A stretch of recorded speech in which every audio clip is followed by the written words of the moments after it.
Hey, welcome back, ladies and gentlemen, to some War Thunder, and today we're looking at the M46 Patent Tiger on Jungle, nonetheless. Um, this is a post commentary. Once again, I do promise that there will be some live commentaries coming out. I do hate doing post commentaries. I feel like I perform best doing live commentaries, although I usually suck doing so. Anyway.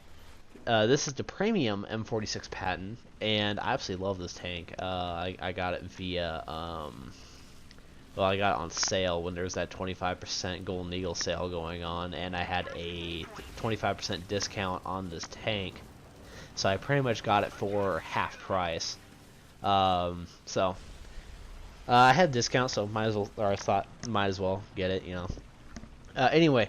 I decided to move on to the objective mainly because I saw nobody else was going to it and they were capturing it.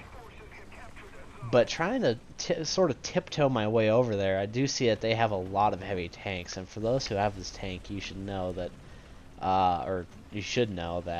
it doesn't have very much armor. You have a really good gun, but you don't have much armor.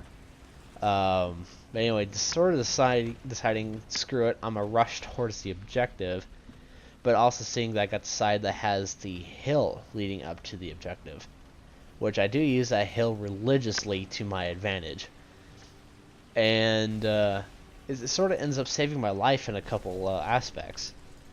But anyway, you'll see here that I decided to move up to the objective.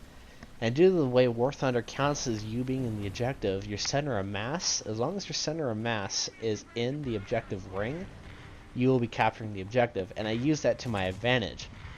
As you can see here, I'm sort of exploiting the fact that half my tank is pretty much sitting outside of the capture ring. The other half, of course, is inside. But due to my turret being up in front, my center of mass is forward. Anyway.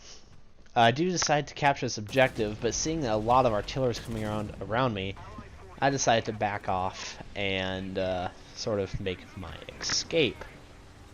Now, as I said earlier, none of my teammates decide they want to go to the objective, and you can sort of see that on the map. The only other person that was in the objective was the T-44. And he got destroyed instantaneously. I actually have no idea what happened to him. So I just sort of made it my sole duty to make sure this capture point was held. And I really just tried to play as passive as possible and also make it feel like there's a lot more presence there than there actually was. So I chose my shots very carefully. I do see if I was trying to flank around, see if there's anybody around, but I decided nope, because they're trying to capture the objective. Seeing a T-44-122, I decide not to pop out, and he gets taken out instantaneously. I decided to go back into the capture ring because since he was in there, it neutralized the capture that we had. So just trying to capture back the objective, I do notice on the minimap there are a few tanks moving up. And also seeing that there's a lot of badness over there, lots of enemy tanks. But once I do have this point captured, I really sort of put my hand down and said, I need to hold this point. None of my team's not going to do anything. It is up to me to hold this point and make sure we win the game. Now, I do sort of try to stay in cover, and this is generally a tank you want to keep moving in. You don't ever want to stay stationary, mainly due to its thin armor. And so I'm sort of breaking my own rule here, but anyway, I am covered, and I do see more artillery coming down. Somebody was calling in artillery on me, and seeing a couple of tanks on my minimap pop up, I decided to sort of play a little bit of the peekaboo game here. And seeing that the enemy tank was a Panther D, I decided to sort of move up a little bit, take a shot, but unfortunately I didn't want to take a shot, and so I decided to call in some artillery on him, see if I could get him to pop out or perhaps move out so I could go ahead and capture this point once again. It does work. I see he's calling in artillery on me as well. We both had the same idea. And I am capturing the point currently. I think it's because I was the original holder of it that it gave me the hold. But seeing the Su-85 taking a shot straight to the front, taking out his driver. If you're wondering what I'm using, I'm mainly using a high explosive loadout for my tank. Getting a kill assist on the Su-85, I think most of his crew was dead.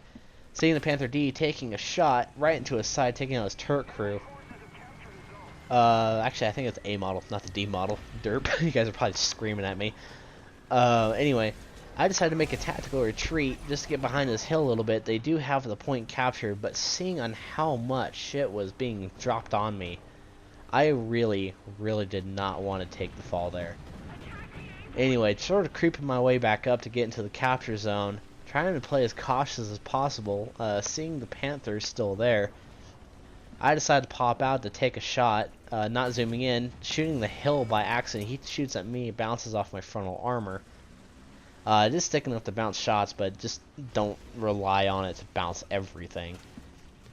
But anyway, I decided to try popping out again, but he calls an artillery on me once again, and I was just kind of said screw it. But seeing that E2 Sherman, I take a shot taking out his driver and loader, I think. So trying to reload, I pop back up to see if I can finish off that Sherman, but getting a nasty shot right on his ammo rack, taking him out. That is the advantage of having these heat rounds, which in the end, I do get firebombed by an FW-190A8. And that was the sort of end of it for me. Anyway, that was the end of it. I sort of do cycle through my teammates to make or see if anybody else is doing anything. Nobody else is doing anything. And we do end up winning this game because that IS-2 that had the white camo on. And he does capture the point and sort of ends the game. Anyway, guys, here are the stat screens for that match. And I will see you guys next episode. Goodbye.